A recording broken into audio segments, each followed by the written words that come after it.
목사님, 저 이제 하나도 두렵지 않아요. 3일 전 말기암 진단을 받으신 김순자 권사님의 전화에 저는 숨이 멎었습니다. 새벽 5시 17분이었습니다. 병원에서 걸려온 전화였습니다. 의사 선생님이 길어야 일주일이라고 했던 72세 할머니. 그런데 목소리가 떨리지 않았습니다. 오히려 제가 본 어떤 순간보다 또렷하고 평안했습니다. 솔직히 고백하겠습니다. 그 순간 목사인 저는 할 말을 잃었습니다. 15년 목회하면서 수없이 임종을 지켜봤지만 이런 평안은 처음이었습니다. 권사님, 정말이세요? 제 목소리가 떨렸습니다. 목사님, 어젯밤 꿈에 천국을 보았어요.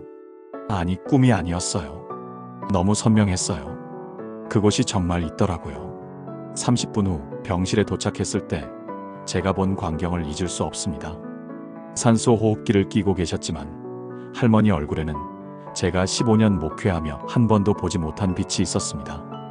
고통스러워 보이지 않았습니다. 두려워 보이지도 않았습니다. 오히려 무언가를 간절히 기다리는 사람처럼 설레는 표정이었습니다. 목사인 제가 오히려 당황했습니다. 신학교에서는 천국을 배웠습니다. 교리로, 신학으로, 이론으로 말입니다. 그런데 그날 병실에서 저는 깨달았습니다. 천국은 배우는 것이 아니라 경험하는 것이고, 믿는 것이 아니라 확신하는 것이며, 소망하는 것이 아니라 준비하는 것이라는 사실을 말입니다. 여러분은 천국을 얼마나 확신하고 계십니까? 죽음 너머에 정말 무언가가 있다고 믿으시나요? 아니면 그저 종교적 위로라고 생각하시나요?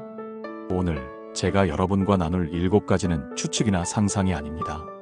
성경이 분명하게 기록한 우리가 반드시 보게 될 천국의 실제 모습입니다. 김순자 권사님은 그로부터 5일 후 천국에 가셨습니다. 마지막 순간까지 미소를 잃지 않으셨습니다. 그분이 보셨던 그곳을 오늘 여러분과 함께 성경을 통해 확인하겠습니다. 본격적으로 이야기를 시작하기 전 구독과 좋아요 버튼을 눌러주신다면 더 큰 은혜를 더 많은 분들과 더 깊이 나눌 수 있습니다. 더불어 현재 품고 계신 간절한 소망을 댓글로 남겨주시면 많은 분들과 함께 저도 간절히 기도하겠습니다. 그럼 지금부터 시작하겠습니다. 첫 번째, 눈물과 고통이 완전히 사라진 곳. 여러분은 지금 어떤 고통 가운데 계십니까? 몸의 아픔이신가요? 마음의 상처이신가요? 아니면 설명할 수 없는 깊은 슬픔이신가요? 우리는 살아가면서 참 많이 웁니다. 아침에 눈을 뜨면 다시 시작되는 통증 때문에 웁니다. 사랑하는 사람을 떠나보내고 웁니다. 아무리 애써도 나아지지 않는 상황 앞에서 웁니다. 그런데 성경은 천국에 대해 이렇게 약속합니다. 요한계시록 21장 4절입니다. 모든 눈물을 그 눈에서 닦아주시니 다시는 사망이 없고 애통하는 것이나 곡하는 것이나 아픈 것이 다시 있지 아니하리니 처음 것들이 다 지나갔음이러라. 이 말씀이 우리에게 주는 의미는 무엇입니까? 단순히 눈물이 없다는 말이 아닙니다. 눈물의 원인 자체가 완전히 사라진다는 말씀입니다. 사망이 없습니다. 이별이 없습니다. 질병이 없습니다. 아픔이 없습니다. 상실이 없습니다. 실망이 없습니다. 요한이 이 계시를 받았을 때 그는 반모섬에 유배되어 있었습니다. 90세가 넘은 노인이 감옥 같은 섬에 갇혀 있었습니다. 그곳에서 요한은 얼마나 많은 눈물을 흘렸을까요? 사랑하는 교우들과 헤어진 슬픔 제자들이 순교당하는 소식을 들으며 흘린 눈물. 자신의 늙고 병든 몸을 보며 흘린 눈물 말입니다. 그런 요한에게 하나님은 환상으로 천국을 보여주셨습니다. 그리고 이렇게 약속하신 것입니다. 요한아, 조금만 기다려라. 내가 흘린 모든 눈물을 내가 다 기억한다. 그곳에서는 내가 다시는 울지 않을 것이다. 우리는 이 약속을 어떻게 적용할 수 있을까요? 지금의 고통이 영원하지 않다는 확신을 가지십시오. 현재의 아픔이 아무리 크고 깊어도 그것은 일시적입니다. 천국에서는 그 모든 것이 완전히 치유됩니다. 2년 전 우리 교회 박미선 집사님의 이야기를 나누고 싶습니다. 부산에 사시는 58세 집사님이셨습니다. 20년간 류마티스 관절염으로 고생하셨습니다. 아침마다 손가락을 펴는 것조차 고통스러워 눈물을 흘리셨습니다. 약을 먹어도 통증은 계속되었고 날이 갈수록 심해졌습니다. 목사님, 언제까지 이렇게 살아야 할까요? 매일 아침 눈 뜨는 게 두렵습니다. 집사님의 목소리에는 깊은 절망이 묻어 있었습니다. 그때 제가 이 말씀을 함께 나누었습니다. 요한계시록 21장 4절을 읽으며 천국에서는 아픈 것이 다시 있지 않다는 약속을 붙잡았습니다. 처음에는 집사님도 반응이 없으셨습니다. 천국은 좋지요. 그런데 지금 이 순간이 너무 힘듭니다. 그런데 그날부터 집사님이 변하기 시작했습니다. 매일 아침 통증으로 눈을 뜰 때마다 이렇게 고백하기 시작하신 겁니다. 하나님, 오늘도 아픕니다. 그런데 이 아픔은 영원하지 않습니다. 천국에서는 제 손가락이 완전히 펴질 것을 믿습니다. 3개월이 지났습니다. 기적적으로 통증이 완전히 사라진 것은 아니었습니다. 그런데 집사님의 얼굴이 달라졌습니다. 같은 통증인데 표정이 밝아졌습니다. 목사님, 신기해요. 아픔은 그대로인데 소망이 생기니까 견딜만해요. 이 고통 너머에 완전한 치유가 있다는 걸 알게 되니까 오늘을 살 힘이 생깁니다. 6개월 후 집사님은 교회 찬양대에 다시 서셨습니다. 아직도 손가락은 완전히 펴지지 않습니다. 아침마다 통증은 있습니다. 하지만 집사님은 찬양합니다. 영원한 치유를 기다리며 오늘도 주님을 찬양합니다라고 말입니다. 1년 후 집사님이 제게 문자를 보내셨습니다. 목사님, 어제 정형외과 검진 받았습니다. 의사 선생님이 놀라셨어요. 1년 전보다 상태가 좋아졌대요. 약을 줄일 수 있다고 합니다. 천국 소망이 제 몸도 바꾸고 있습니다. 여러분, 이것이 천국 소망의 능력입니다. 지금 당장 모든 것이 해결되지 않아도 영원한 해결이 있다는 확신이 오늘을 살아갈 힘을 줍니다. 사랑하는 여러분, 지금 저와 함께 이렇게 기도해 보시겠습니까? 사랑의 하나님 아버지, 오늘도 저를 고통 가운데서 붙들어 주셔서 감사합니다. 지금 제 몸과 마음의 아픔을 주님께서 아십니다. 하지만 저는 고백합니다. 이 아픔은 영원하지 않습니다. 천국에서 주님은 제 모든 눈물을 닦아주실 것입니다. 다시는 사망이 없고 애통하는 것이나 아픈 것이 없을 것입니다. 이 소망으로 오늘 하루를 견디게 하시고 이 확신으로 내일을 살아갈 힘을 주소서. 영원한 치유를 바라보며 현재의 고통도 감사함으로 받게 하소서. 예수님의 이름으로 기도합니다. 아멘. 이 기도를 매일 아침 여러분의 고백으로 만들어 보세요. 여러분의 눈물은 헛되지 않습니다. 하나님이 다 기억하고 계십니다. 그리고 천국에서 그 모든 눈물을 닦아주실 것입니다. 2번째, 하나님을 직접 대면하는 곳. 우리는 살면서 하나님이 정말 계신지 의심할 때가 있습니다. 기도해도 응답이 없을 때, 말씀을 읽어도 마음에 와닿지 않을 때, 고난이 계속될 때 우리는 속으로 물어봅니다. 하나님 정말 계세요? 정말 저를 보고 계세요? 그런 여러분에게 천국에 대한 가장 놀라운 약속을 전하고 싶습니다. 요한계시록 22장 4절입니다. 그의 얼굴을 볼 터이요 그의 이름도 그들의 이마에 있으리라. 이 말씀의 핵심은 무엇입니까? 우리가 하나님의 얼굴을 직접 볼 것이라는 약속입니다. 구약시대에는 하나님의 얼굴을 보면 죽는다고 했습니다. 출애굽기 33장에서 모세가 하나님의 영광을 보여달라고 간청했을 때 하나님은 이렇게 말씀하셨습니다. 내가 내 얼굴을 보지 못하리니 나를 보고 살 자가 없음이니라. 그만큼 하나님의 영광은 거룩하고 두려운 것이었습니다. 그런데 천국에서는 우리가 그 얼굴을 직접 볼 것입니다. 죽지 않고 말입니다. 두려워하지 않고 말입니다. 오히려 기쁨으로 말입니다. 왜 그럴까요? 예수 그리스도의 보혈이 우리를 완전히 깨끗하게 하셨기 때문입니다. 죄로 인해 하나님과 분리되었던 우리가 예수님으로 말미암아 하나님께 나아갈 수 있게 된 것입니다. 그것도 단순히 멀리서 뵙는 것이 아니라 얼굴과 얼굴을 대면하여 보는 것입니다. 이것을 어떻게 우리 삶에 적용할 수 있을까요? 지금 하나님이 보이지 않아도 실망하지 마십시오. 지금은 믿음으로 걷는 시간이지만 천국에서는 보는 것으로 확인하게 됩니다. 지금의 어둠이 영원하지 않습니다. 서울 강남에 사시는 이정훈 집사님의 간증을 나누겠습니다. 45세 IT 회사 대표이셨습니다. 사업이 잘 되고 있었고 가정도 화목했습니다. 그런데 2023년 갑자기 회사가 부도 위기에 처했습니다. 투자자들이 동시에 손을 뗐고 거래처들이 하나둘씩 떠났습니다. 6개월 만에 20년 쌓아온 모든 것이 무너졌습니다. 빚은 12억이 넘었습니다. 하나님, 제가 뭘 잘못했습니까? 왜 저를 이렇게 버리십니까? 집사님은 매일 밤 울며 기도했습니다. 하지만 하늘은 침묵했습니다. 아무 응답이 없었습니다. 기도하면 할수록 하나님이 멀게만 느껴졌습니다. 정말 하나님이 계시기는 한 걸까? 나를 보고 계시기는 한 걸까? 교회도 나가기 싫었습니다. 성경도 펼치기 싫었습니다. 모든 것이 공허하게 느껴졌습니다. 그런 집사님이 어느 날 새벽 기도회에 나오셨습니다. 무거운 발걸음으로 나왔는데 그날 제가 설교한 본문이 바로 요한계시록 22장 4절이었습니다. 그의 얼굴을 볼 터이요. 그 말씀을 듣는 순간 집사님의 눈에서 눈물이 쏟아졌습니다. 지금은 하나님 얼굴이 안 보여도 천국에서는 직접 볼 수 있구나.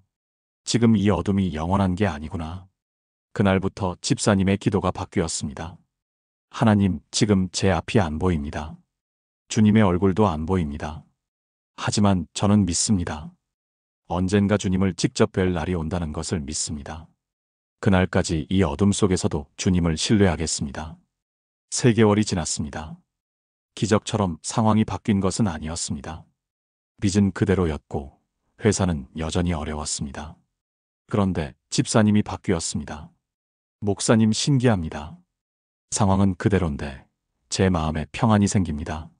하나님이 안 계신 것 같았는데 지금 제 곁에 계신 것 같습니다.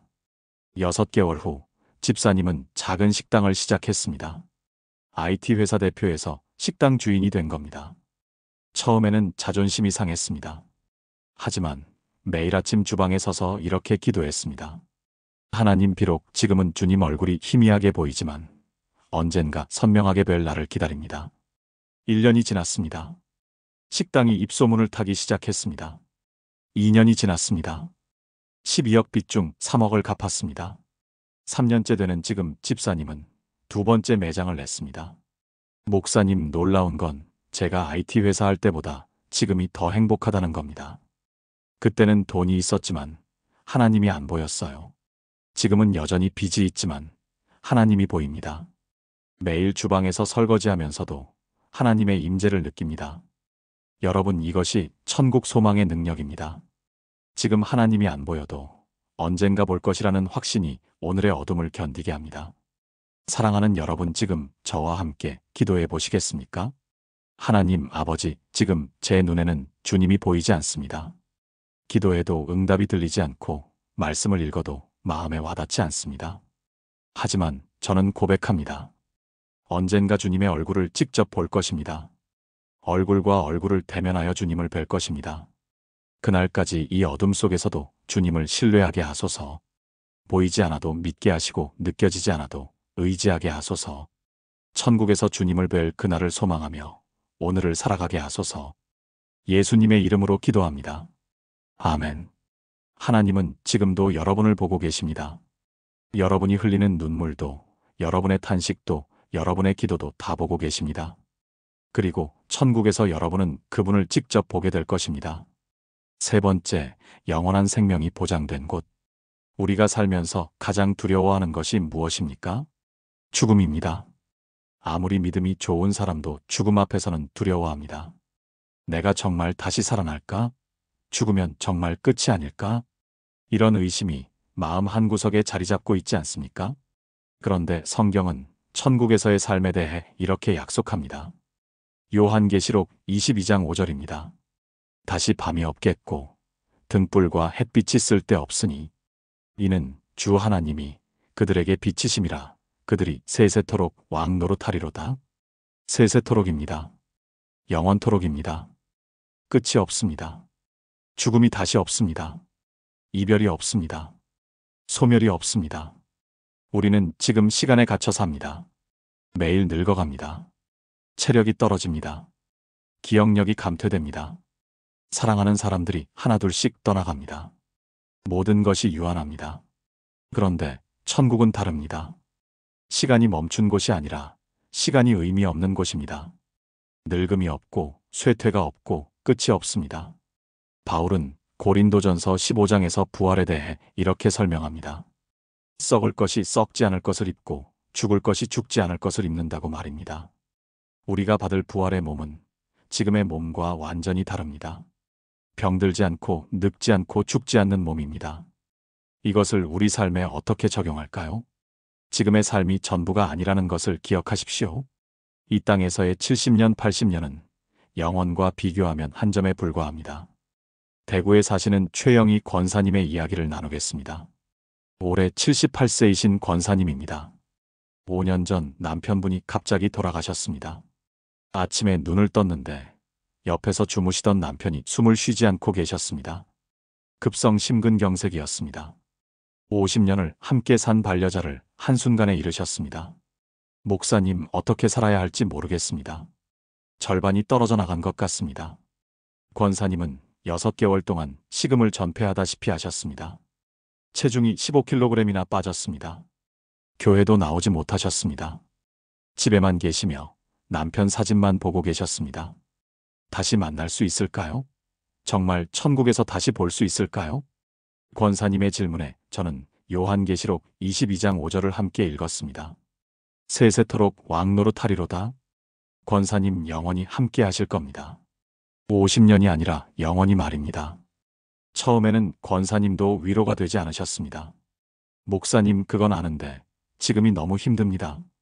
그런데 몇 주 후 권사님이 교회에 나오셨습니다.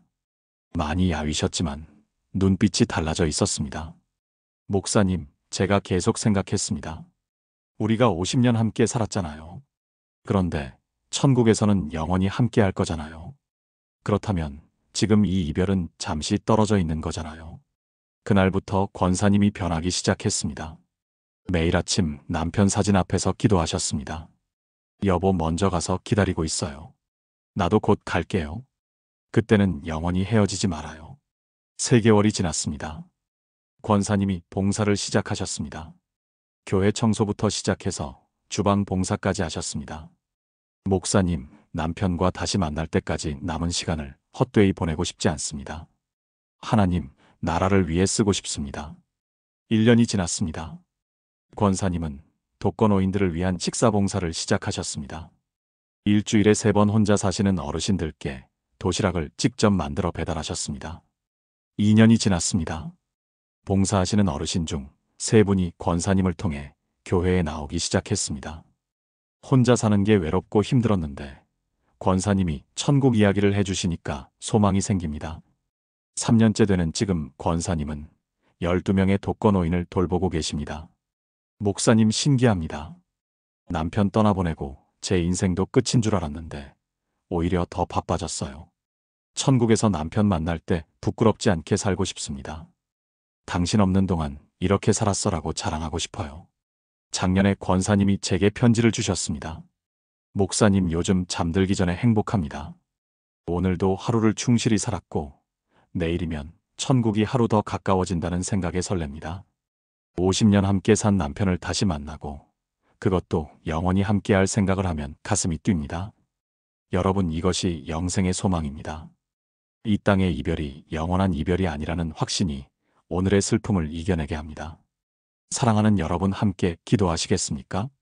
영원하신 하나님 아버지, 오늘도 저에게 생명을 주셔서 감사합니다. 지금 저는 시간에 갇혀 살고 있지만 천국에서는 영원히 살 것입니다. 다시는 죽음이 없고 이별이 없고 끝이 없을 것입니다. 세세토록 주님과 함께 왕노릇하며 살 것입니다. 이 소망으로 오늘의 유한함을 견디게 하시고 이 확신으로 내일을 준비하게 하소서. 사랑하는 사람들과의 이별도 잠시일 뿐임을 믿게 하시고 천국에서의 영원한 재회를 기다리게 하소서. 남은 날들을 영원을 위해 살게 하소서. 예수님의 이름으로 기도합니다. 아멘. 우리가 받을 생명은 영원합니다. 끝이 없습니다. 이 확신을 가지고 오늘을 사십시오. 4번째, 사랑하는 이들과 재회하는 곳. 여러분은 누구를 그리워하고 계십니까? 먼저 천국에 간 부모님이십니까? 어린 나이에 떠난 자녀입니까? 함께 늙어가기로 약속했던 배우자입니까? 이별의 아픔만큼 깊은 고통은 없습니다. 특히 다시는 만날 수 없다는 생각이 들 때 그 슬픔은 견딜 수 없습니다. 그런데 성경은 천국에서의 재회에 대해 분명한 소망을 줍니다. 데살로니가전서 4장 17절입니다. 그 후에 우리 살아남은 자들도 그들과 함께 구름 속으로 끌어올려 공중에서 주를 영접하게 하시리니 그리하여 우리가 항상 주와 함께 있으리라. 그들과 함께라는 표현에 주목하십시오. 먼저 간 사람들과 함께 주님을 만납니다. 따로가 아닙니다. 함께입니다. 예수님도 재회에 대해 말씀하셨습니다. 마태복음 8장에서 많은 사람이 동서남북에서 와서 아브라함과 이삭과 야곱과 함께 천국에 앉으리라고 하셨습니다. 함께 앉는다는 것은 교제를 의미합니다. 대화를 의미합니다. 관계를 의미합니다. 천국은 고립된 개인들이 각자 존재하는 곳이 아닙니다. 사랑하는 사람들과 함께 하나님을 예배하고 영원히 교제하는 곳입니다. 이것을 어떻게 적용할 수 있을까요? 지금의 이별이 영원한 이별이 아니라는 것을 기억하십시오. 잠시 떨어져 있는 것일 뿐입니다. 반드시 다시 만날 것입니다. 인천에 사시는 김태수 장로님의 이야기를 나누겠습니다. 62세 장로님이십니다. 10년 전 외동아들을 교통사고로 잃으셨습니다. 당시 아들은 32세 결혼을 3개월 앞둔 시점이었습니다. 회사에서 퇴근하던 길에 음주운전 차량에 치였습니다. 현장에서 즉사했습니다. 하나님 왜입니까? 왜 제 아들을 데려가셨습니까? 장로님은 6개월 동안 교회에 나오지 못하셨습니다. 하나님을 원망했습니다. 기도할 수 없었습니다. 성경을 펼칠 수 없었습니다. 다시 만날 수 있다고요? 천국에서 다시 본다고요? 그게 무슨 위로가 됩니까? 장로님의 분노와 슬픔은 깊었습니다. 부인께서 먼저 교회로 돌아오셨습니다. 그리고 매일 남편을 위해 기도하셨습니다. 1년이 지났습니다. 장로님이 아들 방을 정리하기 시작하셨습니다. 책상 서랍에서 성경책이 나왔습니다. 데살로니가전서 4장의 밑줄이 그어져 있었습니다. 그 후에 우리 살아남은 자들도 그들과 함께 아들 필체로 메모가 적혀 있었습니다. 엄마 아빠 먼저 가시면 천국에서 기다릴게요. 저 먼저 가면 기다리고 있을게요. 그 순간 장로님이 무너졌습니다. 소리내어 울었습니다. 아들아 미안하다. 아빠가 믿음을 잃을 뻔했구나. 그날 밤 장로님은 10개월 만에 처음으로 기도했습니다. 하나님, 제가 잘못했습니다. 아들을 다시 만날 수 있다는 약속을 의심했습니다. 이제 믿겠습니다. 천국에서 반드시 다시 만날 것을 믿겠습니다. 2개월 후 장로님이 교회로 돌아오셨습니다. 많이 야위셨지만 눈빛이 살아있었습니다. 목사님, 아들이 먼저 가서 기다리고 있습니다. 제가 천국 갈 때 부끄럽지 않은 아버지가 되고 싶습니다. 6개월 후 장로님은 청년부를 섬기기 시작하셨습니다. 아들 또래의 청년들을 만나는 것이 처음에는 고통스러웠습니다. 하지만 장로님은 참았습니다. 이 청년들도 누군가의 소중한 자녀들입니다. 제 아들처럼 사랑하겠습니다. 1년이 지났습니다.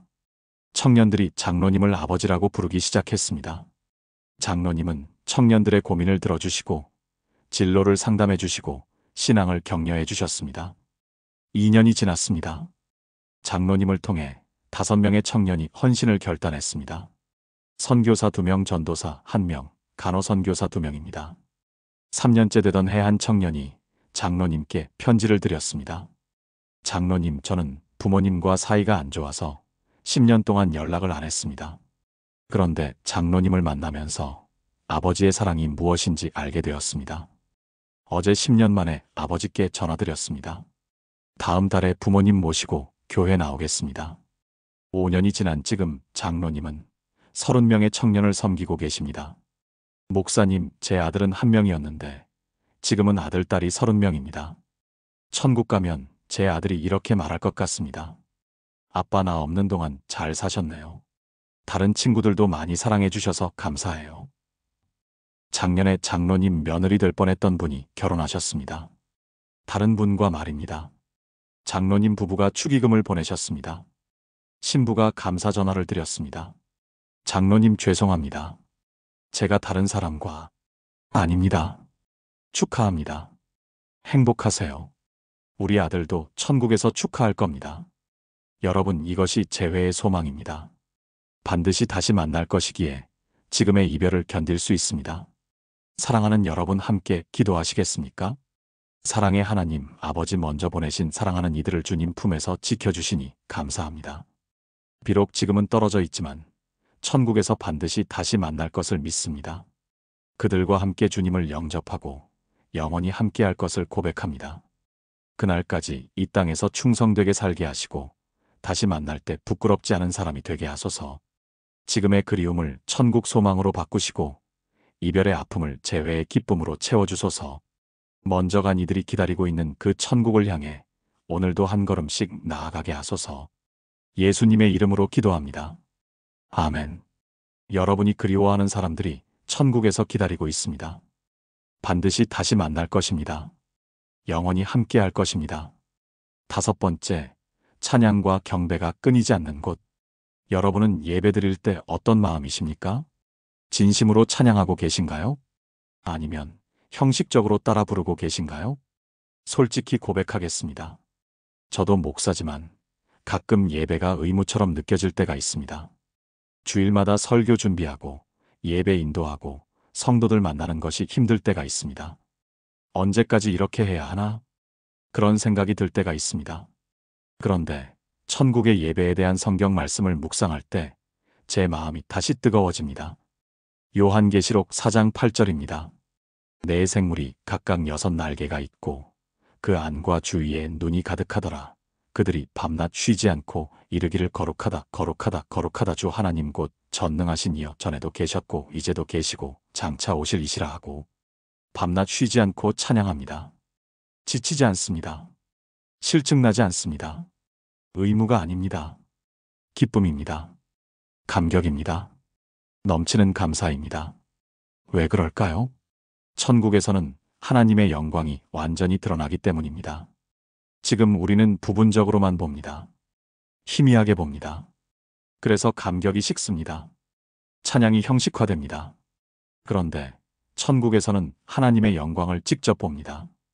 그 거룩함을 온전히 경험합니다. 그러면 자동으로 찬양이 터져 나옵니다. 멈출 수 없는 감사가 나옵니다. 이것을 어떻게 적용할까요? 지금의 예배가 연습이라는 것을 기억하십시오. 천국 예배를 위한 준비입니다. 지금 진심으로 찬양하는 연습을 하십시오. 광주에 사시는 박은혜 권사님의 간증을 나누겠습니다. 55세 권사님이십니다. 30년 동안 교회를 다녔지만 예배가 늘 지루했습니다. 찬양 시간에는 멍하니 앉아 계셨고 설교 시간에는 졸으셨습니다. 하나님 죄송합니다. 예배가 재미없습니다. 권사님은 이 고백을 하나님께 드리기도 부끄러웠습니다. 30년 신앙생활인데 아직도 예배가 은혜롭지 않다는 게 창피했습니다. 3년 전 권사님이 유방암 진단을 받으셨습니다. 이기였습니다. 수술을 받아야 했습니다. 수술 전날 밤 병실에서 권사님은 처음으로 진심으로 기도했습니다. 하나님, 제가 30년 동안 형식적으로 살았습니다. 예배도 형식이었고 찬양도 형식이었습니다. 용서해 주십시오. 그날 밤 권사님은 요한계시록 4장을 읽었습니다. 밤낮 쉬지 않고 찬양하는 천사들의 모습이 눈에 들어왔습니다. 저들은 왜 쉬지 않고 찬양할까? 지루하지 않을까? 그때 성령님이 권사님 마음에 말씀하셨습니다. 내가 하나님의 영광을 보지 못했기 때문이다. 그 순간 권사님이 깨달았습니다. 내가 예배 때 하나님을 보려고 하지 않았구나. 그냥 시간 때우기였구나. 수술은 성공적이었습니다. 회복 기간 동안 권사님은 매일 이렇게 기도했습니다. 하나님, 이제는 주님을 보며 예배드리게 해주세요. 찬양할 때 주님을 보게 해주세요. 3개월 후 첫 주일 예배에 나왔습니다. 찬양이 시작되었습니다. 권사님은 눈을 감고 기도했습니다. 하나님, 저를 살려주셔서 감사합니다. 다시 주님 앞에 나와 찬양할 수 있어서 감사합니다. 그 순간 권사님 눈에서 눈물이 쏟아졌습니다. 30년 만에 처음으로 찬양하며 우는 겁니다. 하나님이 보였어요. 눈에 보이는 게 아니라 마음으로 느껴졌어요. 그날부터 권사님의 예배가 바뀌었습니다. 찬양 시간에 누구보다 열심히 찬양하셨습니다. 설교 시간에 졸지 않고 필기하셨습니다. 기도 시간에 진심으로 기도하셨습니다. 6개월이 지났습니다. 권사님이 찬양대에 들어가셨습니다. 30년 다니면서 한 번도 봉사하지 않으셨는데 처음으로 봉사를 시작하신 겁니다. 목사님, 이제야 알았습니다. 예배가 이렇게 좋은 건지 몰랐습니다. 1년이 지났습니다. 권사님은 매주 수요일 저녁 개인 찬양 시간을 가지기 시작했습니다. 집에서 혼자 1시간 동안 하나님께 찬양하는 시간입니다. 남편이 처음에는 이상하게 생각했어요. 그런데 이제는 같이 찬양해요. 2년이 지났습니다. 권사님, 남편이 교회에 등록했습니다. 30년 동안 아내가 교회 다니는 걸 반대하던 남편이 스스로 나온 겁니다. 목사님, 와이프가 달라졌어요. 암 걸리고 나서 오히려 더 밝아졌어요. 매일 집에서 찬양하는데 행복해 보여요. 그 하나님을 저도 믿고 싶습니다. 3년째 되는 지금 권사님 부부는 같이 찬양대에서 섬기고 계십니다. 목사님, 천국 가면 영원히 찬양한대요. 지루하지 않을까 했는데 이제는 기대됩니다. 하나님을 직접 보면서 찬양한다면 얼마나 좋을까요? 지금도 이렇게 좋은데 천국에서는 얼마나 더 좋을까요? 여러분, 이것이 천국 예배의 소망입니다. 지금의 예배가 은혜롭지 않아도 실망하지 마십시오. 천국에서는 찬양이 멈추지 않을 것입니다. 사랑하는 여러분, 함께 기도하시겠습니까? 거룩하신 하나님 아버지, 오늘도 예배할 수 있는 특권을 주셔서 감사합니다. 때로 형식적으로 드릴 때가 있지만 용서해 주소서. 천국에서는 밤낮 쉬지 않고 찬양할 것입니다. 주님의 영광을 직접 보며 거룩하다 찬양할 것입니다. 지금부터 그 예배를 연습하게 하소서. 형식이 아닌 진심으로, 감사가 아닌 감격으로, 의무가 아닌 기쁨으로 주님을 찬양하게 하소서. 천국 예배를 사모하는 마음으로 오늘의 예배를 드리게 하소서. 예수님의 이름으로 기도합니다. 아멘. 천국에서 여러분은 쉬지 않고 찬양할 것입니다. 지루하지 않고 감격으로 말입니다. 6번째, 새 예루살렘의 영광을 누리는 곳. 여러분은 가장 아름다운 도시를 어디라고 생각하십니까? 파리입니까? 뉴욕입니까? 서울입니까? 이 땅의 어떤 도시도 천국의 아름다움과는 비교할 수 없습니다. 요한계시록 21장 18절부터 21절입니다. 그 성곽은 벽옥으로 쌓였고 그 성은 정금인데 맑은 유리 같더라. 그 성의 성곽의 기초석은 각색 보석으로 꾸몄는데 첫째 기초석은 벽옥이요, 둘째는 남보석이요, 셋째는 옥수요, 넷째는 녹보석이요, 다섯째는 홍만호요, 여섯째는 홍보석이요, 일곱째는 황옥이요, 여덟째는 노곡이요, 아홉째는 담황옥이요, 열째는 비취옥이요, 열한째는 청옥이요, 열두째는 자수정이라. 그 12문은 12진주니 각 문마다 한 개의 진주로 되어 있고 성의 길은 맑은 유리 같은 정금이더라. 상상이 되십니까? 정금으로 만들어진 도시입니다. 각종 보석으로 꾸며진 성벽입니다. 진주로 만들어진 문입니다. 이 땅에서 가장 귀한 것들이 천국에서는 건축 재료입니다. 왜 하나님은 천국을 이렇게 아름답게 만드셨을까요? 우리를 사랑하시기 때문입니다. 자녀들에게 최고로 아름다운 집을 준비하신 겁니다. 요한복음 14장에서 예수님이 이렇게 말씀하셨습니다. 내 아버지 집에 거할 곳이 많도다. 그렇지 않으면 너희에게 일렀으리라. 내가 너희를 위하여 거처를 예비하러 가노니. 지금 이 순간에도 예수님은 천국에서 우리를 위한 집을 준비하고 계십니다. 우리 각자를 위한 특별한 처소를 말입니다. 이것을 어떻게 적용할까요? 이 땅의 것에 너무 집착하지 마십시오. 아무리 아름다운 집도 천국의 집에 비하면 오두막입니다. 진짜 집은 천국에 있습니다. 부산에 사시는 정수진 집사님의 이야기를 나누겠습니다. 48세 집사님이십니다. 20년 동안 아파트 장만을 위해 열심히 일하셨습니다. 남편과 함께 새벽부터 밤늦게까지 일했습니다. 주말도 없었고 휴가도 없었습니다. 오직 한 가지 목표, 내 집 마련이었습니다. 15년이 지나서 드디어 아파트를 샀습니다. 32평 신축 아파트였습니다. 그런데 입주하고 3개월 만에 남편이 쓰러졌습니다. 과로로 인한 뇌출혈이었습니다. 병원에 3개월 입원했다가 돌아가셨습니다. 하나님, 이게 뭡니까? 20년 고생해서 집 샀는데 함께 살 사람이 없습니다. 집사님은 텅 빈 아파트에서 매일 울었습니다. 새 아파트인데 기쁘지 않았습니다. 넓은 거실인데 외로웠습니다. 이 집이 무슨 의미가 있습니까? 6개월이 지났습니다. 집사님은 아파트를 팔기로 결정했습니다. 혼자 살기에는 너무 크고 남편 없이 있기에는 너무 외로웠습니다. 작은 원룸으로 이사했습니다. 아파트 판도는 교회 건축 헌금으로 드렸습니다. 목사님, 제가 깨달았습니다. 진짜 집은 이 땅에 없습니다. 천국에 있습니다. 거기서 남편과 다시 만나 영원히 살 집을 예수님이 준비하고 계십니다. 그날부터 집사님의 삶이 바뀌었습니다. 원룸에서 사시지만 불평이 없었습니다. 임시 거처일 뿐입니다. 진짜 집은 천국에 있으니까요. 1년이 지났습니다. 집사님은 노숙자 쉼터에서 봉사를 시작했습니다.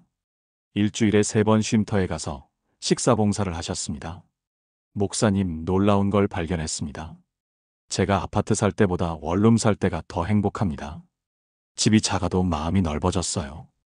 2년이 지났습니다. 집사님은 10명의 노숙자들을 정기적으로 돌보고 계십니다. 그중 3명이 일자리를 찾았고 2명이 교회에 나오기 시작했습니다. 집사님 덕분에 살 곳을 찾았어요. 한 노숙자가 감사 인사를 전했습니다. 집사님이 대답하셨습니다. 저도 진짜 집을 찾았어요. 천국이라는 집을요. 3년째 되는 지금 집사님은 노숙자 자활센터를 운영하고 계십니다. 작은 공간이지만 15명이 함께 생활하며 재활 훈련을 받습니다. 목사님 신기합니다.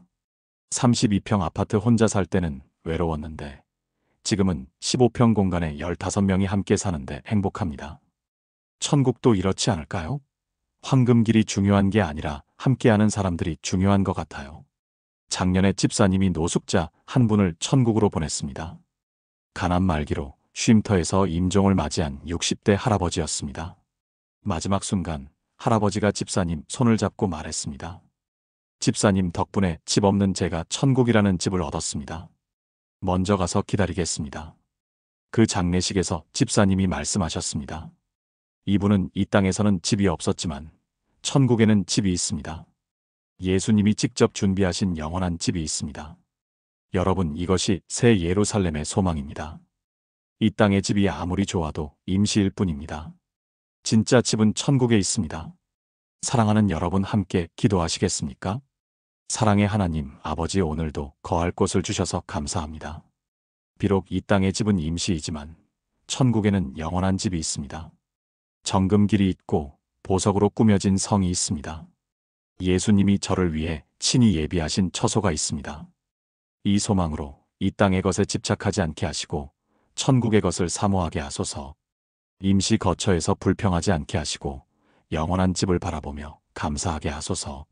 새 예루살렘에 들어갈 그날을 기다리며 오늘도 순례자로 살게 하소서. 예수님의 이름으로 기도합니다. 아멘. 예수님이 지금 여러분을 위한 집을 준비하고 계십니다. 상상할 수 없을 만큼 아름다운 집을 말입니다.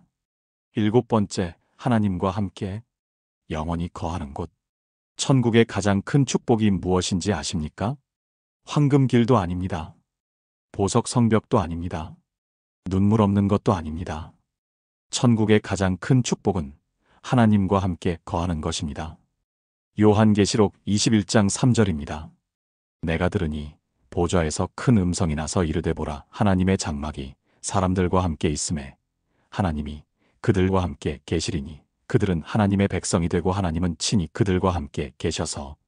하나님이 친히 함께 계십니다. 멀리 계시지 않습니다. 가까이 계십니다. 아니, 함께 거하십니다. 이것이 천국의 본질입니다. 이것이 우리의 최종 목적지입니다. 창세기 3장에서 아담과 하와가 범죄한 후 에덴 동산에서 쫓겨났습니다. 그 순간 인류는 하나님과의 친밀한 교제를 잃어버렸습니다. 그 이후 수천 년 동안 인류는 하나님과 분리되어 살았습니다. 그런데 천국에서는 다시 회복됩니다. 에덴 동산의 교제가 회복됩니다. 아니, 에덴보다 더 완벽한 교제가 시작됩니다. 왜냐하면 예수 그리스도의 보혈로 우리 죄가 완전히 씻겨졌기 때문입니다. 이제 우리와 하나님 사이를 가로막는 것이 아무것도 없습니다. 이것을 어떻게 적용할까요? 지금부터 하나님과의 친밀함을 연습하십시오. 천국은 갑자기 시작되는 것이 아닙니다. 지금부터 준비하는 것입니다. 제주도에 사시는 강민수 장로님의 마지막 이야기를 나누겠습니다. 70세 장로님이셨습니다. 평생 성실하게 교회를 다녔지만 하나님이 가깝게 느껴진 적이 없었습니다.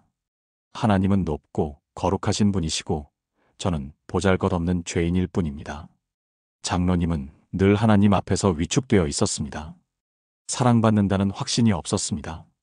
천국에 갈 수 있을지도 확신이 없었습니다. 3년 전 장로님이 췌장암 진단을 받으셨습니다. 사기 말기였습니다. 의사가 6개월이라고 했습니다. 이제 정말 하나님을 만나는구나. 두려웠습니다. 심판이 무서웠습니다. 제가 제대로 믿었습니까? 구원받은 게 맞습니까? 장로님은 매일 이런 질문으로 괴로워하셨습니다. 담임 목사님이 매일 병문안을 오셨습니다. 그리고 요한계시록 21장 3절을 함께 읽었습니다.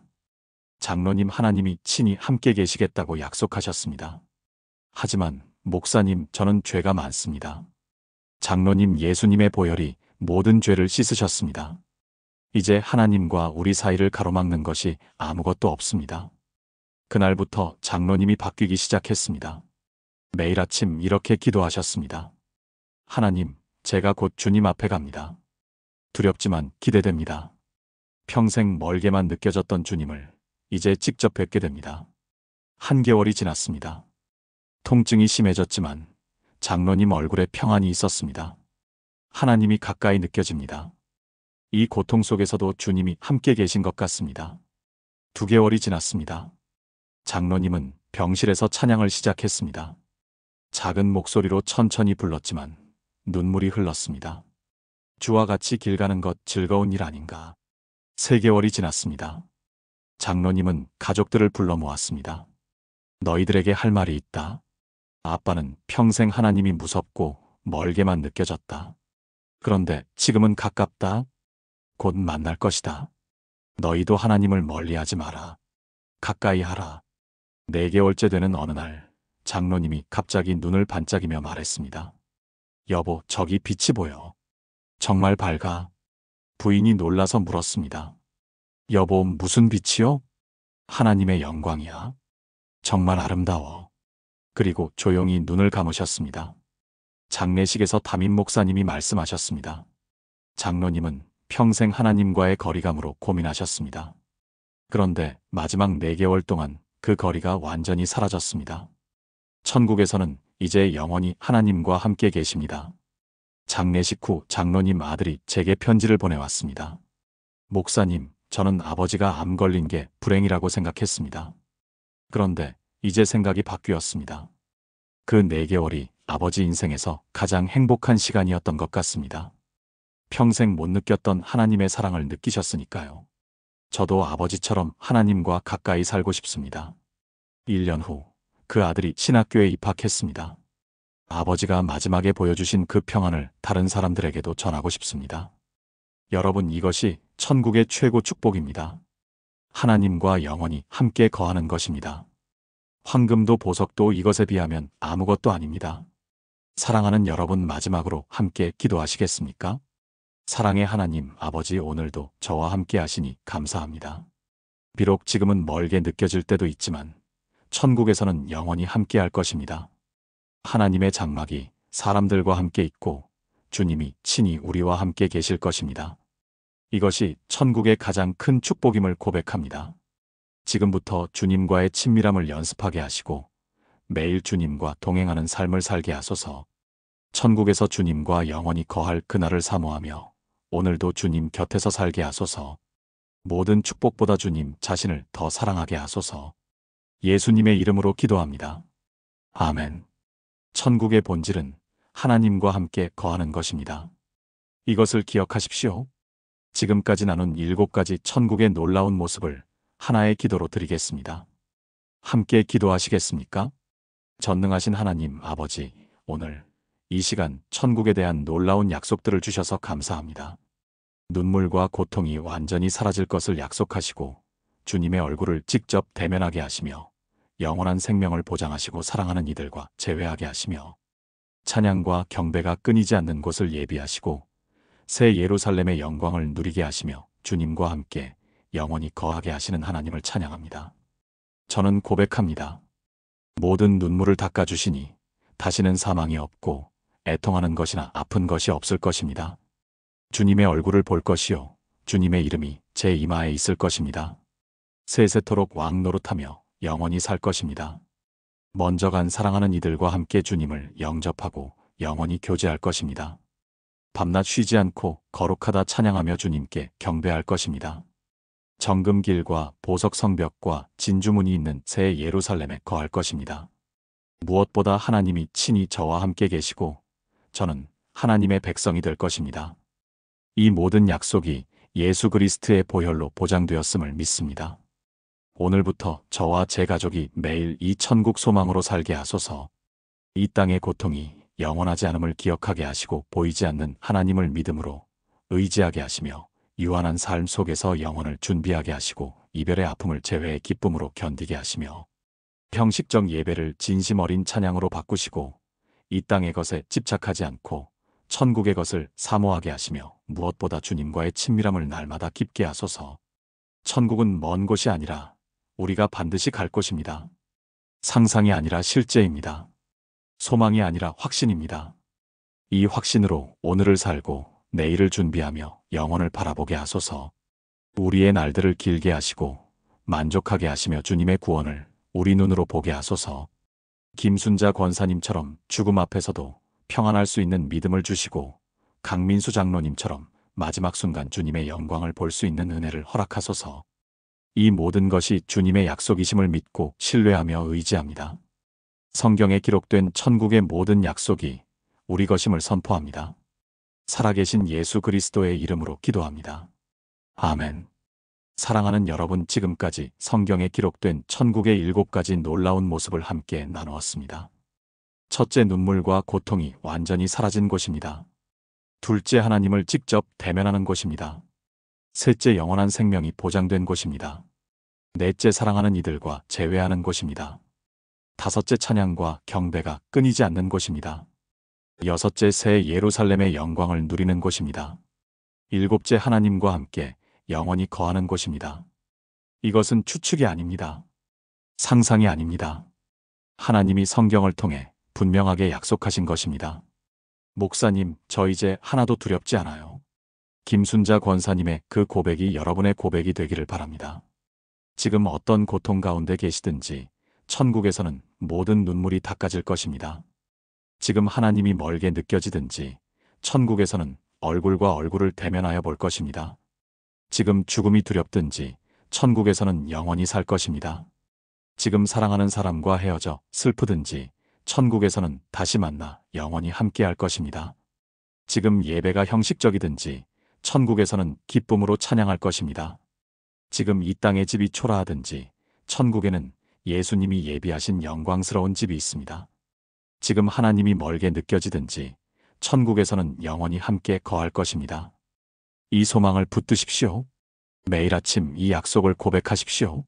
천국은 우리가 반드시 갈 곳입니다. 오늘 이 말씀이 여러분의 마음에 닿았다면 좋아요를 눌러주시고 댓글로 천국 소망이라고 남겨주세요. 더 많은 분들이 이 놀라운 약속을 함께 나눌 수 있도록 구독과 알림 설정도 부탁드립니다. 여러분의 댓글 하나하나가 같은 소망을 기다리는 다른 분들에게 큰 격려가 됩니다. 사랑하는 믿음의 가족 여러분, 천국에서 만날 그날까지 이 땅에서 충성되게 삽시다. 하나님의 은혜와 평강이 여러분과 여러분의 가정에 늘 함께 하시기를 축복합니다. 천국 소망으로 오늘을 살아가는 여러분 모두를 응원합니다. 주님의 이름으로 축복합니다.